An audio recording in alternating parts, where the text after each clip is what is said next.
Сьогодні ми маємо високу честь вітати в нашій залі астронавта НАСА Рендольфа Брезніка. Прошу вітати.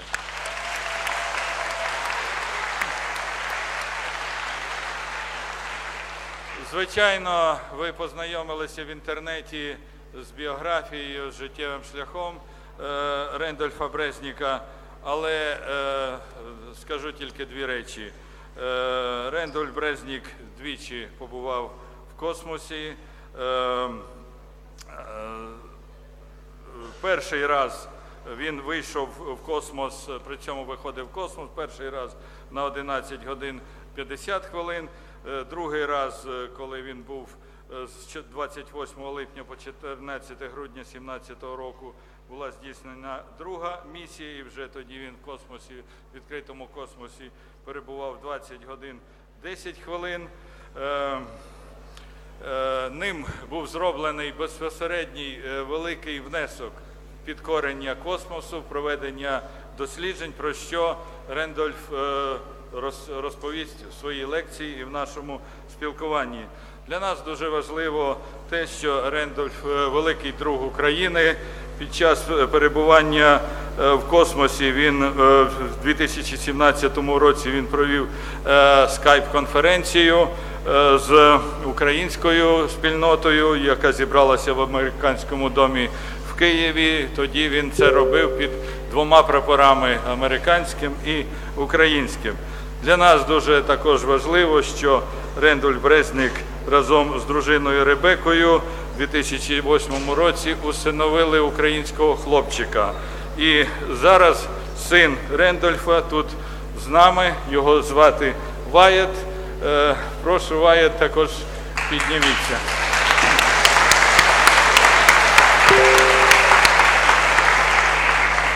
Отака видатна людина сьогодні з нами. Рендольф, the floor is yours. Please start your lecture.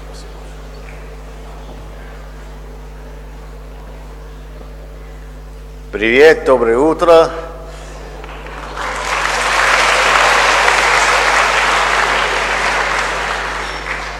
Извините, я говорю плохо по-русски, so я использую по-английски. Thank you for coming this morning. It's wonderful to see so many young people here studying at this institute, working towards the future of Ukraine. And hopefully, by the end of today's lecture, you'll be even more motivated in your studies. Here's a picture I took just a few months ago of your beautiful city here in Kyiv. And it's amazing what you can see from this picture. I'm sure that the Institute is in this picture, and I have a copy for you at the end. When I was in the university, I never thought that this might be possible. It was something I dreamed about, something I found fascinating, something I would go to museums and look at the old airplanes and rocket ships and capsules that people had flown into space and dreamed about it, but it never seemed possible. But I became a pilot of F-18s, and then I became a lotnik ispitatel, a test pilot, and I flew everything that I could get my hands on because I thought flying was so interesting and the history of flying. And so it was wonderful being able to tour your aviation museum and see the contributions of this institution to aviation history. But unfortunately, none of my airplanes could ever reach orbital velocities. So I had to become an astronaut. And I had a chance to fly in space for the first time in 2009 aboard the Space Shuttle Atlantis. I had 5 other crewmates, and we launched out of the Kennedy Space Center. This is the cockpit of the Atlantis, and our job was to work on finishing the construction of the International Space Station. On that mission, I was fortunate enough to do 2 VKDs, or 2 spacewalks. But we also realized that space is a very unique environment. It is very harsh on the human body. It's also unlike any experience you've ever had here on Earth. So we are using extreme environments on Earth to try and prepare astronauts and cosmonauts for the space environment. One of the areas we use is the underground caves. Because the caves always are in darkness. You never know what time of day it is, just like on the space station where the sun is going up and down every 45 minutes as you go around the Earth. The caves have real danger. There's a chance of injury, and so you have to be very careful with your equipment and the protocols to maintain your safety as you attach your tethers and as you climb ropes and as you descend ropes. As you can see, here is an environment that probably none of you have ever slept in, but this is 1.5 kilometers from the mouth of the cave was where our base camp was, and those are our tents in the huge cave larger than the size of this room. It was a completely foreign environment that we had a Russian cosmonaut, a Japanese astronaut, a French and British astronauts, and myself. We also used the extreme environment underwater to prepare the astronauts and cosmonauts for space flight. It's hard hat diving, where we are actually living underwater in the only underwater habitat anywhere in the world off the coast of Florida. It's called Aquarius. It's 20 meters below the ocean. And again, we're living in an environment that is dangerous. Because we are doing saturation diving, you can't, if you have a problem when you're outside, you can't go to the surface because that will kill you. You have to get back in your habitat. You have to rely on your partner to help you get back, or rely on the safety equipment, just like we do in space.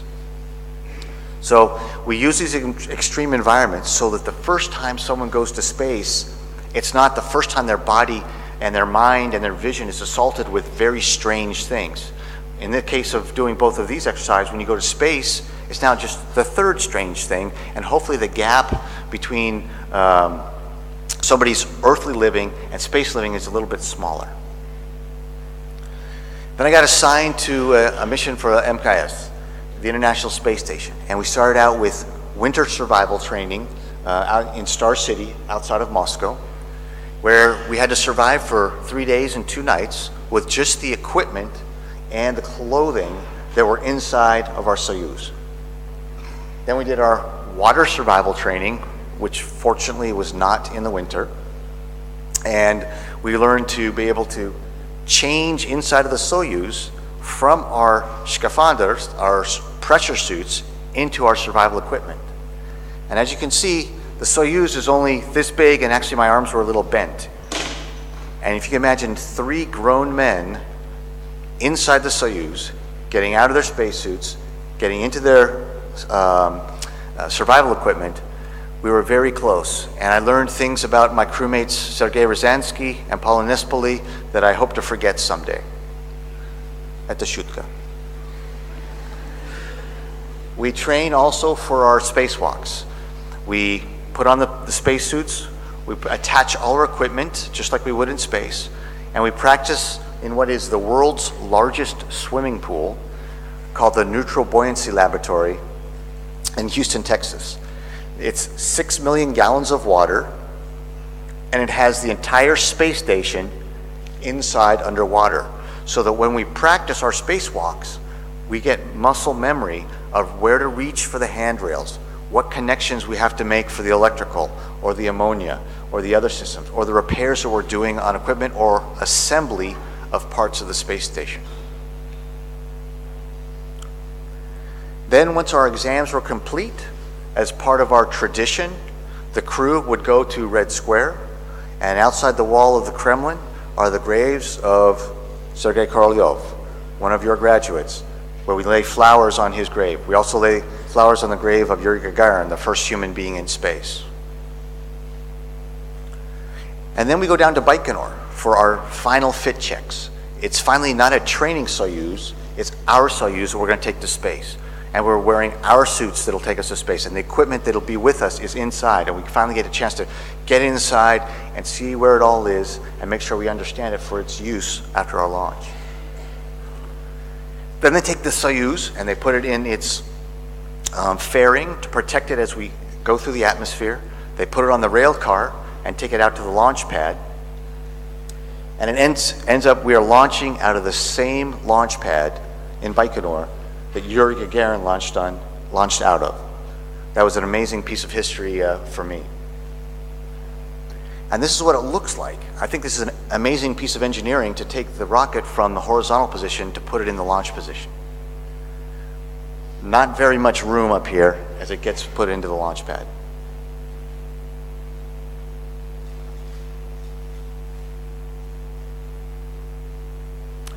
And then finally, it's launch day.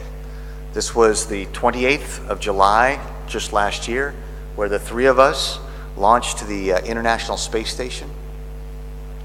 It was very, very smooth compared to the shuttle. And here's, you see the engines. We've lost the first stage, and you see 1, 2, 3, 4 pieces glittering in the video. That is known as the Korolyov Cross. And it's pretty rare that you're able to see that this well from the video. It was a nighttime launch, and it was very beautiful. And then, only 4 orbits, or 6 hours later, we were actually having Stikovka, the rendezvous with the space station. For us, we had been awake for about 23 hours, so it was a very long day. And you can imagine when you're up late studying for your exams, you got to go in and take the test. Here we are, the most important part, actually docking with the space station at the end of our day, so we really had to concentrate. We joined the crew of Expedition 52, which had Fyodor Yurchikhin, Peggy Whitson, and Jack Fisher.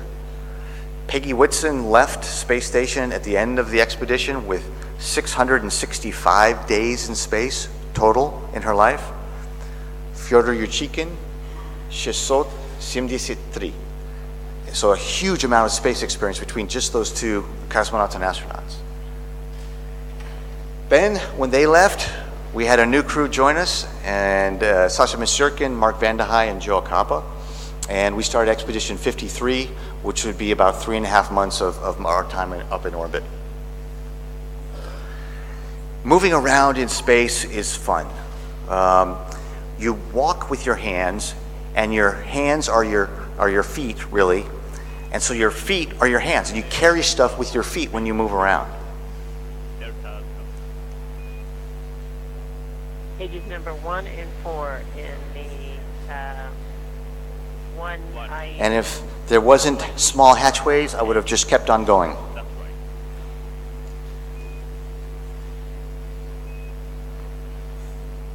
But we're up there to do a lot of science and research. We're doing robotics with students in universities, programming the robotics and having them fly in zero gravity. We do microbiology. We do cell research. It's interesting to have stuff in zero gravity and have the researchers find out how it behaves. This is a combustion experiment that Paolo is working on. And we also do a lot of outreach, talking to students in their schools. We did outreach speaking with students here in Kyiv in October. And to give you an example, and I see some younger people in here, we'll show you an example of what it's like to see Newton's second law in action.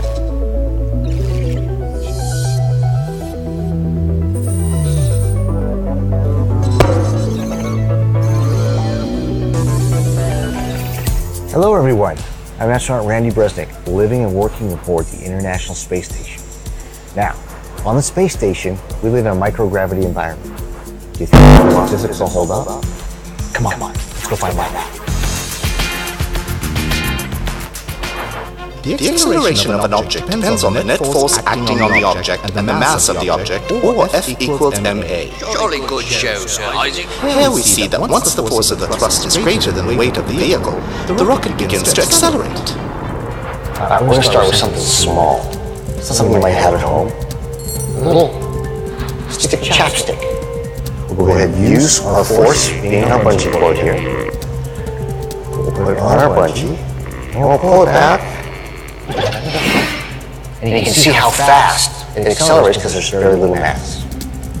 Next we'll try a little spaceship. A little more massive, and you can feel that because as you move it, you can feel it, the kind of force, the extra force you have to push with your hand.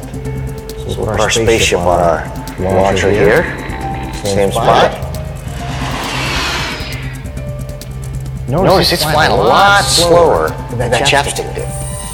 What we've seen is the same amount of force on a smaller, less massive object means the acceleration is faster. This is the biggest, most massive thing we have.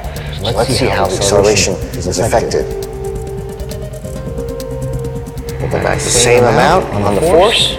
Here we go.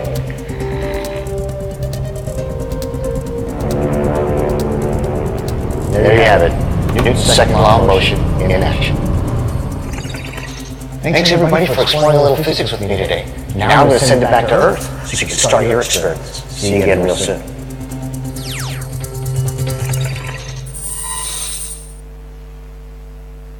So hopefully that was interesting for you to understand and physically see what that F equals MA means. We have to clean up on station. We have to, every week we have to vacuum and wipe down the space station to keep it in good shape. We have to do repairs and modify it. Here I am modifying the front part of the space station so that the new crewed vehicles that the SpaceX company and the Boeing company are building conduct to the space station, and we can provide them ventilation air. We also have to do a lot of exercise. The human body deteriorates in zero gravity because our muscles are not required to work. As the muscles atrophy and get smaller, they put less tension on our bones, and then our bones lose density and get more brittle, kind of like an older person that has osteoporosis. So we end up doing a lot of working out every day on space station. You've got Sasha Mashirkin running on the treadmill here. That's on the forward wall. So that'd be as if Sasha was running this direction from the front wall. And you've got Sergei Ryazanskiy back here on the resistive exercise device. Notice his feet are here and Sasha's are here. So Sergei's would actually be working out on that back wall. And then here in the middle is the toilet. And so if somebody were to come in to use that, they'd actually be vertical like we're standing right now. And so as you can see in space, all the surfaces are usable, and it makes for really efficient use, and it makes places seem a lot bigger than they are down here on Earth. We had a lot of cargo vehicles come up and join us. They brought the scientific experiments, they brought food, they brought clothing, they also brought packages of stuff for us. We had the Dragon, the Cygnus, as well as the Progress vehicle. And they brought us all kinds of neat stuff, packages.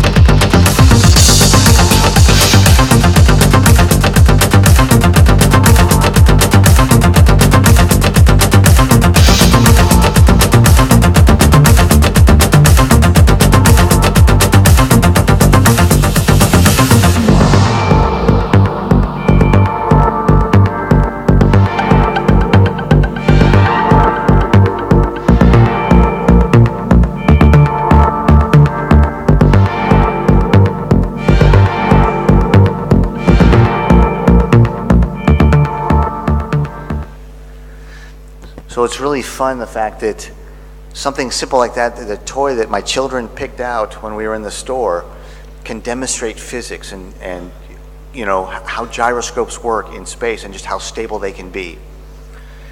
That it was time for us to do VKD, to do our 3 spacewalks. You can see right here, this is the astronaut in the scaphandra for the VKD. And below us is 400 kilometers of nothing. And as you can imagine, if we were all to go to the top of this building and go over to the edge of it and stand on the edge and lean over, our bodies would automatically tell us, our blood vessels would start constricting and tell us to lean back because it's not safe. I'm going to fall if I lean over. Well, you have the same feeling when you go outside on a spacewalk. Here's a video with a GoPro video as we're going out the hatch for a spacewalk.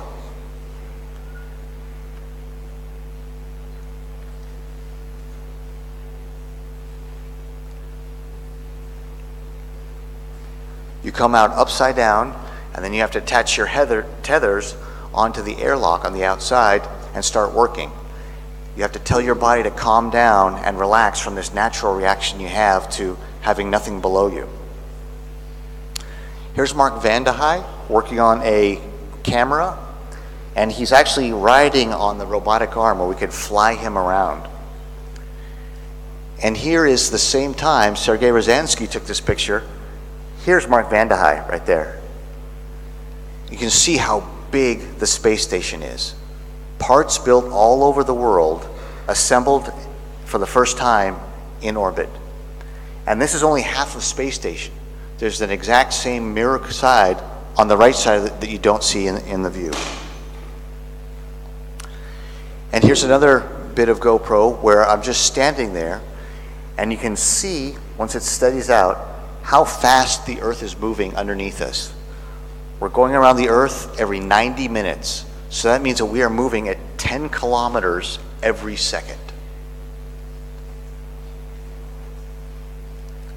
We're human beings too. We end up having to work where we live, and so we would take breaks. And Friday night we would have dinner in the Russian segment. Saturday nights would be dinner in the US segment. This was our Dien Благодарен in November, where we had our food that we rehydrated. We had fresh lettuce that we grew on the space station. We had lobster and caviar in the cans. And of course we had our candlelight dinner that we printed out on our printer. And then we had pizza night. They sent it up on our Cygnus cargo vehicle.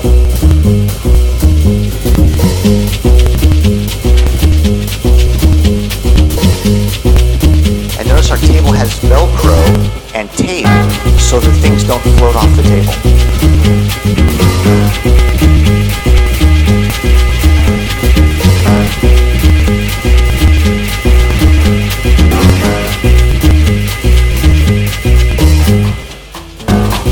You can see us using scissors to cut our pizza.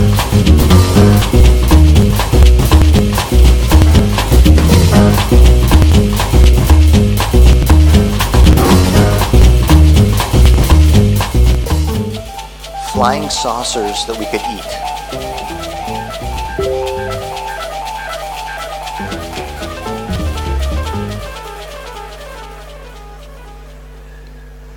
And then Saturday nights, to get away from all the work and everything else we were doing, we'd always get together and we'd watch a movie. And the only reason that we're not floating off is you can see these lines right here. We stretched bungee cords across the hatch so we could tuck our arms and our legs in and not float away while we were watching the movie. We saw movies like Guardians of the Galaxy 2, and we saw Blade Runner while we were up there. But we also took a lot of photography. It was the #1 thing that everybody enjoyed doing the most. The Earth is amazingly beautiful, and it's different every time you go around it because the weather's changed. We saw the solar eclipse. We saw far too many hurricanes while we were up there and what they do to Earth once they pass through. This is Turks and Caicos. Wildfires from space. There were fires in Moldavia. This is Southern California that we were able to see the fires from. But we've preferred taking pictures of just the beauty of our planet. The wide variety of colors and terrain and textures that the Earth has. We could even see man-made things from space, but we mostly appreciated the natural beauty of the planet. This is the Himalayas, and this little bump right here is Mount Everest.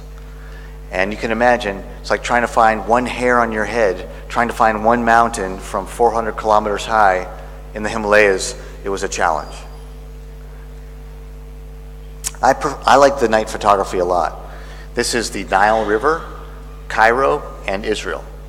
And you can see what the horizon looks like just before a sunrise. This is Bangkok, a city of 16 million people. And this is just one thunderstorm flash of lightning. And you can see how big that is compared to the size of a city of 16 million people. And all of these dots and all of these dots are individual fishing boats and the lights that they use to attract the squid. That's a huge amount, and you can see an individual boat from space. This is the city of Seoul, Korea. And with the new cameras that we got in November, Nikon D5s, the latest technology, all of a sudden we instead of having to have a tripod to shoot pictures at night so the camera was stable, we could actually shoot pictures at night of cities like this by doing it handheld, as if we were shooting during daylight. It was amazing that improvement in technology. And that's what we keep doing on the space station, whether it is space station systems or environmental control, life control systems that allow us to reclaim our water or create oxygen from the water we have. Even something as simple as our cameras continue to evolve. But we're also, I can't see it so well because of the lighting here, but here's Seoul, Korea, and there's a red line that goes along right here. And that is the border between North and South Korea. And if you look up top here, there's absolutely no lights at all in North Korea. We preferred the natural light. We saw northern lights, southern lights. The auroras moved and danced across the sky. It was beautiful to behold. And even sometimes just taking pictures of the stars that were out there was something that was enjoyable, and seeing the Milky Way. We had some other special things that we saw from space. Here is a picture a little further out of Kyiv. That's the picture that I showed you earlier. And then we had a project where it was called hashtag was One World, Many Views, where pictures from about 80 places all over the world that I had taken here on the Earth, I found those places and took their picture from space. And so they were both posted like this, with the picture from space, the picture from the ground. The hope was that the people from Kyiv would see that picture of your hometown and be amazed at how beautiful it is. And that people not from Kyiv would see how beautiful Kyiv is from space and how beautiful Kyiv is from the ground, and maybe they'll want to come here and come meet with you and make the world a little smaller that way. We also had a beautiful Ukrainian flag that we had taken to space.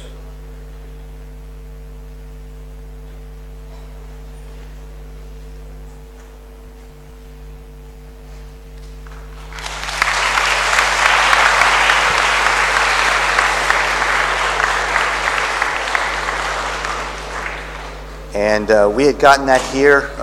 We had actually purchased it in Dnipropetrovsk 2 years ago when we were there in honor of my son who is from there.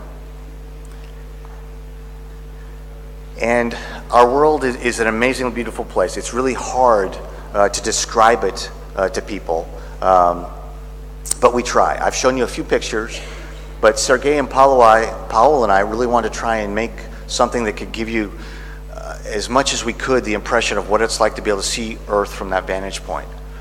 Unfortunately, so far in all of humanity, there's been only a little over 550 people who have ever been able to see the beauty of our planet from that vantage point.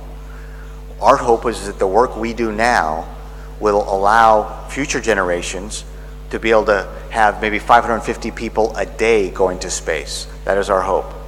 So until then, we put together a special video with some music that'll hopefully give you a feeling and a sense as close as we can get it to what it's like to be in space.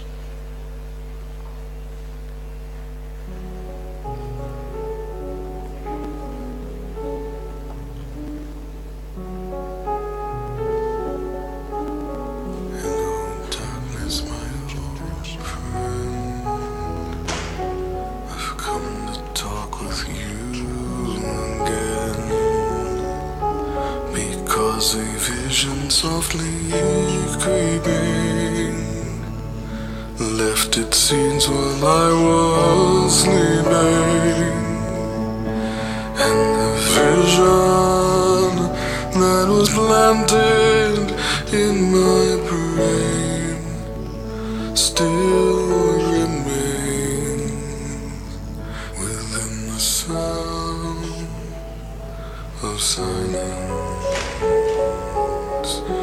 Restless dreams I walked alone,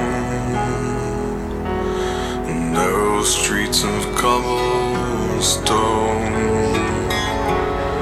neath the halo of a street lamp. I turned my collar to the cold and damp, when my eyes were stabbed by the flash of a neon light that split the night. was the sound of silence, and in the naked light I saw 10,000 people, maybe more, people talking without speaking, people hearing without listening, people writing songs and voices never shared, and no one dared disturb the sound of silence. Fool said I, you do not know, silence like a cancer grows. Hear my words that I might teach you, take my arms that I might reach you, but my words like silent raindrops fell.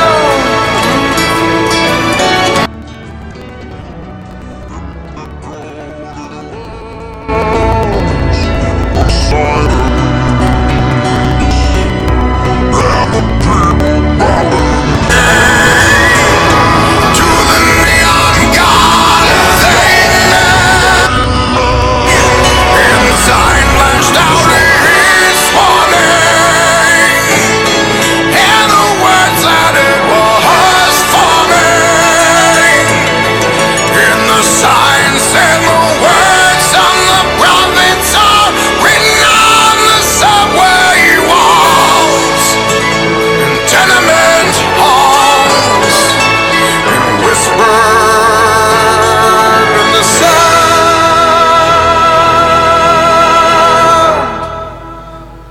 of silence.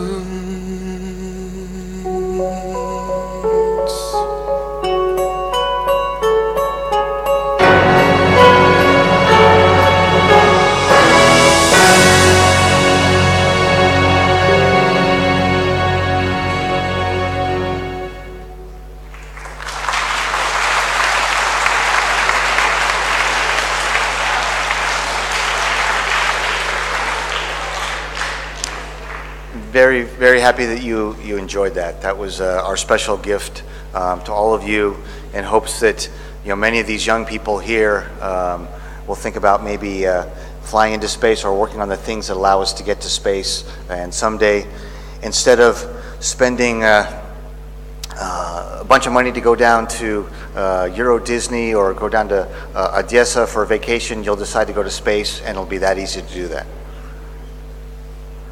All of these videos and pictures you saw, that's just a small amount of what we did during the expedition. So if you are interested in this stuff, or any of the instructors, there's instructional videos. They're all available on social media to go get. So at this point, I believe, do we have time for questions?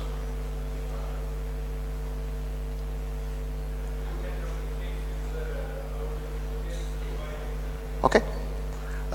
We have some time to be able to take some questions. So if anyone has a question, please. Young lady in the back.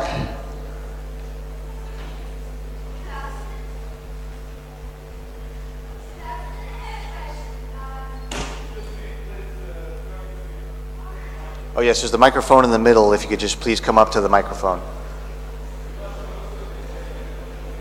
So anybody would like to ask a question, if you just want to make a line направо, on the right.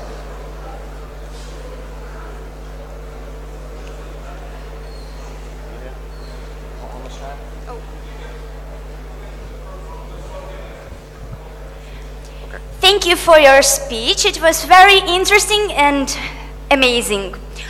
I'm interested in your biography a little bit, and I know that your daughter was born while you was in orbit. Please, can you tell me about your emotions in this time? You were sad or happy, for example? I don't know. Thank you. That is a great question, because astronauts and cosmonauts, and just like your Ukrainian astronaut, we're all just people. We are no different than you. We're biologically the same. We have the same, troubles. We have the same concerns. We have the same feelings. And so I'm sure that a lot of you who are parents here could understand how difficult it would be to not be there for the birth of your child. The launch day that I showed you in November 16th of 2009, I wasn't scared at all launching into space aboard a rocket filled with liquid oxygen and liquid hydrogen that was going to try and, light off and launch me to space. I was concerned because my wife was only 5 kilometers away, 9 months pregnant with our daughter. And once the solid rocket boosters lit off and we started moving, I knew at that point I wasn't going to be there. And my wife did too.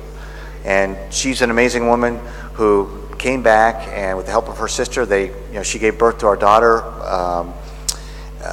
midway through the mission. Our daughter we had 3 spacewalks on the flight, and I was inside as the choreographer or the person reading out the procedures to the 2 guys outside. Well, the doctors planned to have her born before the second spacewalk, my first one. They started the delivery, and my wife went into labor, but my daughter was not born. So I woke up the morning for my very first spacewalk, the pinnacle of my professional career as a pilot and an astronaut, and my wife's in labor. And so I'm sure, as you can imagine, you guys, when you have not 1, but maybe 2 exams in the same day, you finish that first exam, you have to leave that and concentrate on the next thing. I had to get into my spacesuit and go outside and concentrate only on that spacewalk and put out of my mind the fact that my wife was in labor. I completely expected that when I came back inside, I would be told that, my wife had given birth. She still had not given birth. So here I am, exhausted from the spacewalk, trying to call her, find out, how things are going. It turns out my daughter was born about 3 o'clock in the morning, my time, while we were sleeping. And I had gone to sleep. I wake up and they're playing a song on the radio for the shuttle crew that was called Butterfly Kisses, and that was the code that my daughter had been born.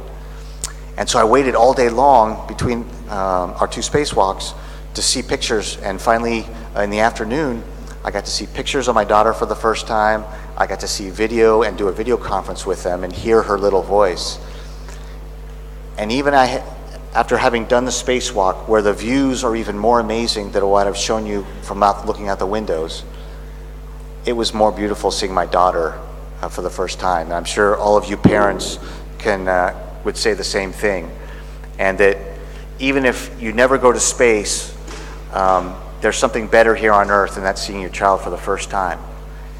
And literally, as soon as I hung up the video conference with my wife, I had to go float over to the airlock where we closed the hatch, and we depressurized the airlock to 10.2 pounds per square inch to denitrogenate our bodies while we slept overnight.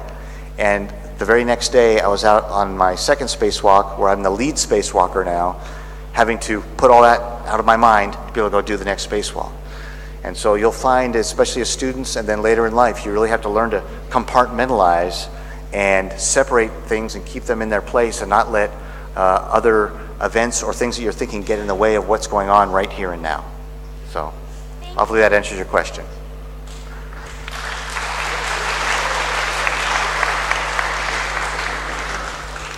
Thank you for your very inspirational presentation. Would you tell a little more about your biological experiments? You are not a biologist, and how it's difficult for you or interesting? Thank you. Great question. While the space station is this orbiting laboratory that human beings have never, had the size and scope of before, we're not actually up there with, vials and mixing chemicals to come up with new compounds or making up new metals. We are executing researchers' projects up on orbit. And so the researchers from institutes like this around the world create the experiments, build the experiments, and then send them up. And what we do is we execute the science that they have imagined. And so we assemble it if we need to. We go ahead and provide the changes to it as necessary. We provide the camera views. so that they can get the data that they need down here on the ground. And we have everything from combustion experiments, where we are burning fuel at not 1200 degrees, but 800 degrees. We call it cool flames. And hopefully that type of technology will allow us to build safer airplanes, more fuel-efficient airplanes. If we have our lung tissue experiment we were doing is creating more perfectly grown lung tissues that is part of a cancer experiment where the cancer cells, where the antidote is actually seeking out cancer cells to destroy just the cancer cells, not all the cells like this chemotherapy does now. We grew lettuce. You know, how can we sustain ourselves on long duration missions we have to take a room like this full of food to last till we get to Mars when we can grow it with seeds on our space vehicle. Thank you. You're welcome. Thank you for your inspiring speech. I got two questions. First one, if you got to choose your next spaceship to travel to ISS, will you choose Crew Dragon, Starliner, or the Soyuz again? And the second question is, what, in your opinion, spaceship of the 21st century should look like? Great question. Because right now it is a period for both the United States, Russia, and other countries are building new vehicles. And it's been a while since that's happened. I've been fortunate enough to fly on Shuttle and Soyuz, so I would choose to fly as a test pilot, something different. And so the Crew Dragon or the Boeing Starliner would be, happy to fly either one of those. But we also have a new vehicle in the U.S. called the Orion. And the Orion is not supposed to go to the space station or low Earth orbit. It's supposed to do missions that go to the moon, and take us to the new Deep Space Gateway or space station in the moon area. And so that would be another great option to fly. I think when we talk about design of 21st century vehicles, we found out with Space Shuttle, it was a great design and very versatile, but it had limiting factors, meaning the heat shield was always exposed, and that caused some accidents for us. The capsule design is very safe. The heat shield is never exposed until the service modules separate just moments before re-entry, so it can't ever get damaged. So it's a much inherently safer design. So I think going in and out of the atmosphere, it's kind of smart to stay with a small, simple capsule. But the vehicles we build to go to the Mars will be sent up in pieces and assembled kind of like the space station was, maybe in lunar orbit or the Lagrange point where the gravity is equal between the Earth and the Moon. That way it'll take that much less propellant to get the vehicle started on its journey to Mars, and maybe we can burn longer and therefore get there faster. Thank you. You're welcome. Hello, my name is Artem Nikolenko, NGO Student Republic. I want to ask, we just returned from our project, Winter Student Republic, where we discussed about a global project for the world, what we can make for all world. So my question is, in your mind, you travel to space from NASA, from government agency, and now we have global commercial corporation of Elon Musk, Tesla, and others that make a space program. In your mind, what is the future of space, or space fair, or space traveling? It should be a commercial sphere, or it should be a national sphere. And next question, it should be a sphere of all, of some government, of some nations, or it should be legacy of all world? Thank you. Great question. The low Earth orbit has only been,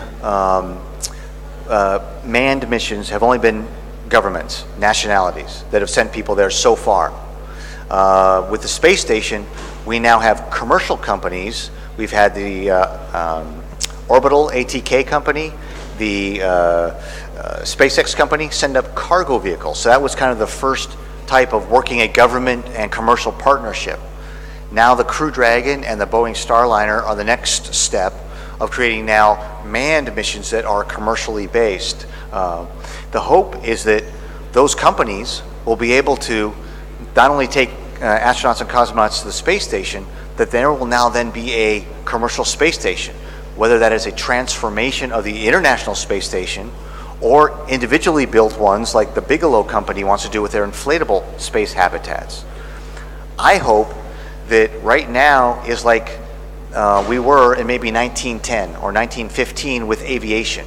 We had an original design and a few people were doing it, and then all of a sudden it blossomed. I saw in your museum what you guys were doing here in Ukraine in 1906.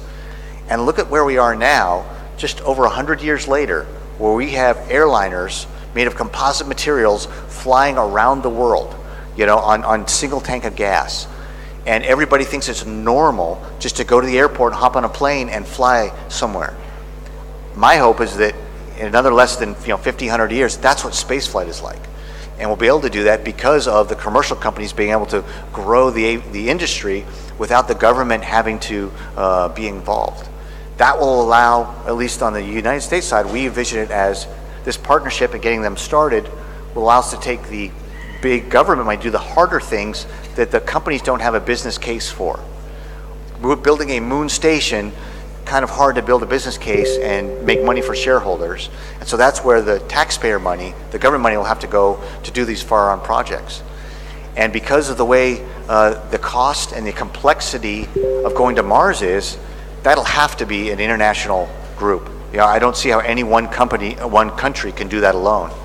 And so that's where the International Space Station hopefully is a good example of how, no matter what is going on at political levels, at the engineer and working and operational level, for missions that we're doing as a species of humans, that we can cooperate to go ahead and do Mars together. Спасибо. Thanks a lot, Mr. Bresnik. Could you tell anything about space colonization? For example, your thoughts on how long should we wait to colonize Mars or Moon or anything in the solar system, for example? I don't think we should wait at all. I mean, the work we're doing right now is as fast a pace as we can do it, based with the money that we are allowed to work with. So every space agency around the world is only given a certain amount of money for their budget from the government. What it takes is people who are the voters who have the money, to tell their politicians, we want to get there quicker, we want to do it faster, and therefore allocate more money towards the research and the development of those capabilities. Mars, we're finding the fact that we think there's water there. With water, we can go ahead and separate that and make the hydrogen for the fuel for our rockets to come home. We can collect the oxygen for the humans to come and breathe. And so we can do that all remotely before the humans even get there. And we can have stockpiles of rocket fuel and oxygen waiting for when the humans get there. So that is certainly a technology we have now, we can start working on, and hopefully we get there sooner rather than later. Right now, the US, we're trying to lead the effort to get there by the 2030s. And so it's not going to be somebody like me who's doing it. I'll be too old. It's going to be somebody like you who's here in school studying these types of things and following that dream of flying in space that's going to be doing that type of mission. Very impressive. Thanks a lot. You're welcome. Thank you, Randolph, for your speech. So my question is, how did you feel during your stay in outer space? Was it scary or you was excited? I never really felt scared. There is I mentioned when we go out for the Veka Day, for the spacewalk, when you go to that big hole and there's nothing down, you have to crawl out. It's not so much a scared, it's just a natural reaction to that you're going to fall. And so that's probably the closest thing I had to being concerned about anything. But I just relied on my training that I had inside the swimming pool, all the practice I did to just reach out and just do what I'd always done, realize that I'm not going to fall. All the rest of the time, even when we're working or we're on an experiment, a tool floats away, it made us laugh. It was physically enjoyable to be free from gravity, to have to use our feet, to have to sit down in a chair. You could just sit there and just pull your feet up and just sit there and as if you're in a chair, but you're floating. It was comfortable to sleep in space because there was no blankets on you and you weren't rolling on your side and the pillow wasn't too little or too tall or too small. And so you're physically comfortable a lot more. And so you could see a little bit of the videos just playing around as we translated. It was really a physically enjoyable environment. And then we had the views that you saw that captivated our attention and what we were able to see. Thank you, Randolph. You're welcome. Five. Hello. Yes. Thank you for your speech. And as a student of aeronautics department, I would like you to ask about the perspectives of the future human space exploration programs. The questions about commercial spaceships and Mars colony were already asked, but I want to ask one more time, what is the next step after the International Space Station? Because as we know, it will be closed in the recent future. So what will we see next? Just commercial spaceships on the low Earth orbit or something more? No, the hope is that the International Space Station has cost the Russian Space Agency, Japanese, European, Canadian, and U.S. space agencies almost $100 billion to assemble and operate. And we've been getting amazing science out of it in the 18 years that it's been up there and continuously manned. I imagine there's many of you in here who have never been alive a day where we didn't have humans in low Earth orbit, and that is wonderful to see. We are looking to transition it, perhaps in the middle of 2025 or so, to more commercial, where we can get companies to get involved, and you end up, it's like having one building with several different companies on different floors. Why isn't that possible? Why doesn't that allow the governments and space agencies who are footing the whole bill to allow companies to go up there, pay some of the bill to keep it operational and do their science or lease out or commercialize it, and then that frees up more money to go do the moon and Mars and beyond. Okay. Thank you. You're welcome. Thank you for the speech, and I have one question that interesting, just only me. Did you have some fears that people on the Earth don't even imagine? Some fears? Do you have fears in the space? Except being lost in deep space and some. Oh, fears about being lost in space? No. Did you have any other fears that people on the Earth don't even imagine? Any fears in space that people on the Earth don't have? Don't imagine. Not imagine. No, the dangers we faced were that we could have a piece of space debris hit the space station, cause a depressurization. Or we could have a fire on the space station, or we could have a coolant leak from our cooling ammonia from the outside of the space station into the inside, which is toxic to people. Those were our biggest concerns. Could also have solar flares, create radiation concerns for us. Fortunately, during our mission, we didn't have any of those events. We train to be able to put out a fire or close hatches to stop a depressurization.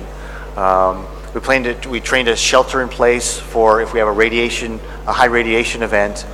But those are about the only things that are outside of the normal from what we deal with down here. Thanks. All right. So that to be the final question. Thank you for your speech. It was really encouraging, and I'm actually want to ask you for an advice for all those people who want to go someday to space or even other planets. For those of you who find this interesting and find it motivating and perhaps inspirational, I was just like you. I watched, I saw the videos of Neil Armstrong landing on the moon. I saw space shuttles go up in space. And I went to museums and I dreamed, looked at that equipment and thought of what were the people thinking when they were in it. But I was in school and I studied mathematics. And then I went, in the university. And then I became a pilot and I learned how to fly. And then I became a test pilot. I had to learn how aerodynamics works and aerodynamic engineering. And so we have a wide variety of backgrounds between cosmonauts and astronauts. We've had geologists, astrophysicists, engineers, medical doctors, and all these types of people. And the one thing they have in common is not what they studied in school, but it was what they did with what they learned, and how much of a specialist and an expert they became when they were in their field. And then following that dream and passion they had, that's what shows up when they come down to interview as an astronaut. So my advice is to do well in school, learn all you can about everything you can, and then go apply it and enjoy and be passionate about what you do. So thank you. Thank you. All right, the director, if you would come up, I have some presents for your university. May I please ask a question?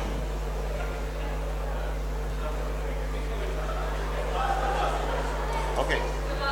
Крайний вопрос. Good afternoon, Mr. Bresnik.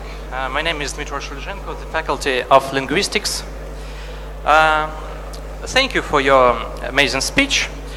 I'm glad that such country exists in the world as America, the country of dreamers, the country of scientists, which dreams of man's first step foot on Mars and the calling yonders of the universe. And I'm also glad that you cooperate with us Ukrainians.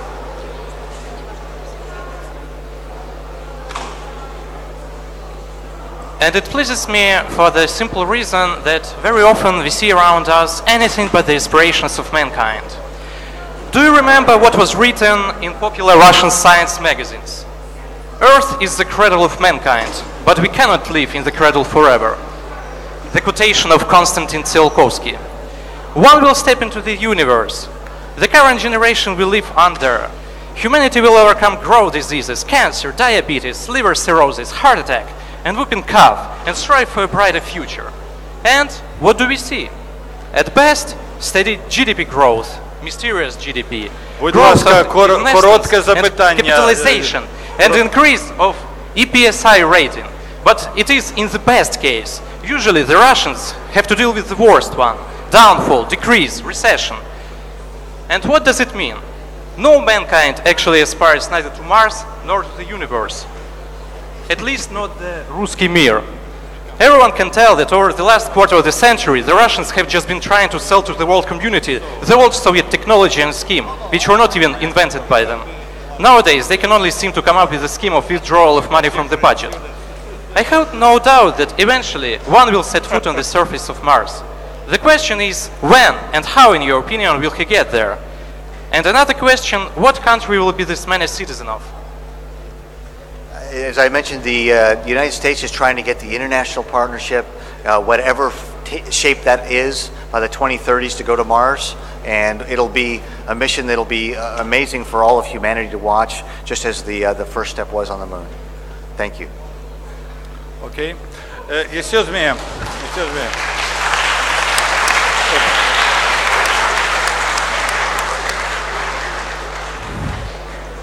Randolph. One question, please. Excuse me. One. Very short. Little one, it's so. Okay, please. A Go ahead. pale blue dot. Thank you for your speech. A pale blue dot. You saw our friendly ears from orbit. That you can tell people on Earth that they treat our house more attentively.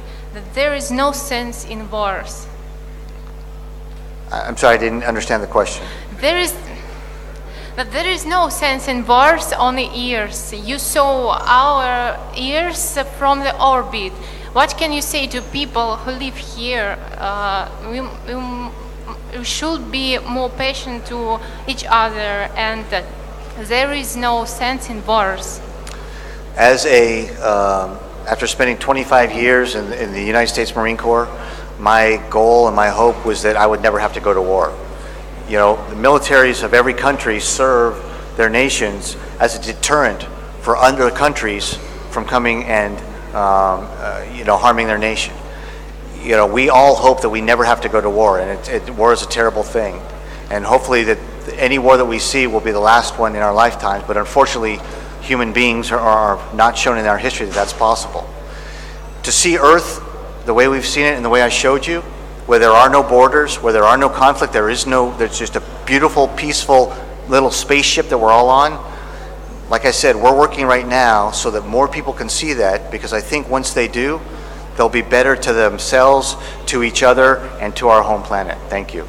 I want.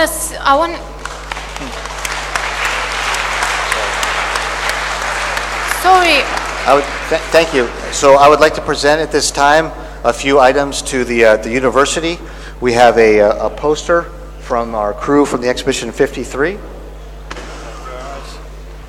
We have pictures of Kyiv from space that I showed you, including a night picture. Thank you very much. A picture of the beautiful Ukrainian flag.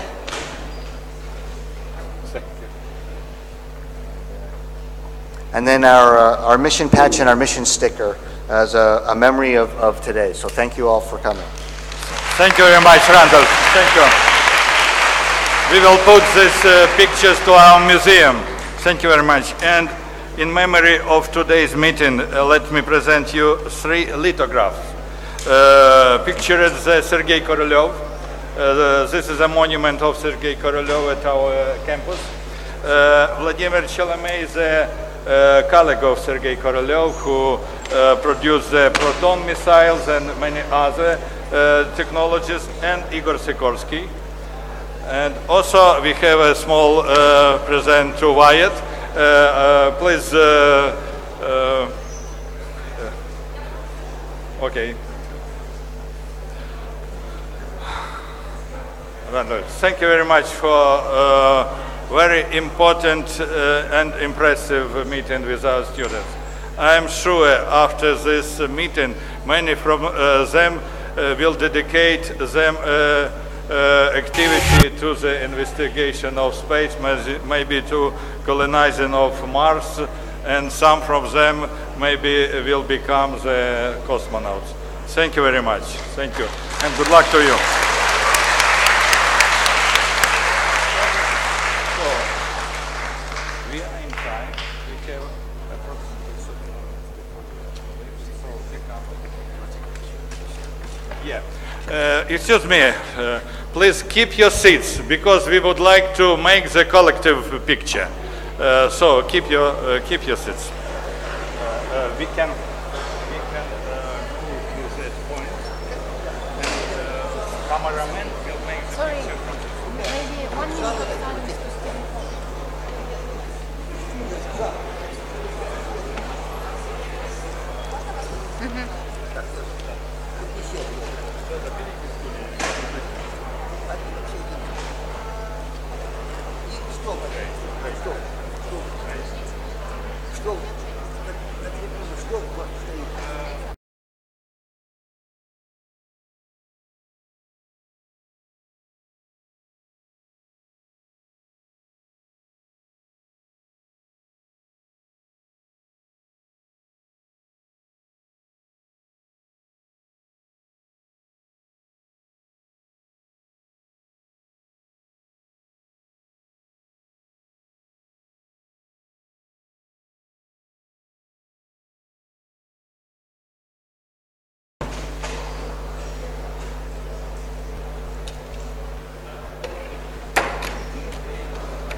Так, ладно. Ребята, сзади не сошел ехать. Так, ладно.